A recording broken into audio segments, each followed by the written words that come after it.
Hi friends, Andhra style பச்சை மிளகா chicken எப்படி செய்யுதுன்னு பார்ப்போமா? அதுக்கு 1/2 கிலோ சிக்கனு, இஞ்சி பூண்டு பேஸ்ட்டு, சோயா சாஸு, சீரகம், நெய், கரம் மசாலா, பச்சை மிளகா, கார்ன்ஃப்ளவர் மாவு, கல்லுப்பு, எண்ணெய். ஒரு மிக்ஸி ஜாரில் 1 ஸ்பூன் சீரகம், 1 ஸ்பூன் கரம் மசாலா, 1 ஸ்பூன் இஞ்சி பூண்டு பேஸ்ட்டு போட்டு நல்லா பேஸ்ட்டாக அரைச்சிக்கோங்க. அரைச்சிக்கிட்டு ஒரு கடாய் அடுப்பில் வச்சு காய விட்டு 50 நெய் 50 எண்ணெய் ஊற்றிக்கோங்க. தேவைப்பட்டால் நீங்கள் 100 நெய் கூட ஊற்றிக்கோங்க.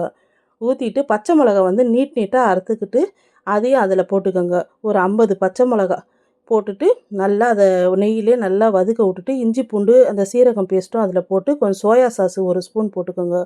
போட்டுட்டு நல்லா இந்த கறி அதில் போட்டு கல்லுப்பு போட்டு நல்லா வதக்கி விட்டுக்கோங்க. வதக்கி விட்டுட்டு 1 டம்ளர் தண்ணி ஊற்றி சிம்லேயே நல்லா வேக விட்டிங்கனாக்கா நல்லா வெந்தோன்னும் 2 ஸ்பூன் கார்ன்ஃப்ளவர் மாவு நல்லா கரைச்சி அதில் ஊற்றி ஒரு 5 நிமிஷம் சிம்மிலே விட்டிங்கன்னா வெந்துடும். அருமையான சூப்பரான ஆந்திரா பச்சை மிளகா சிக்கன் ரெடி.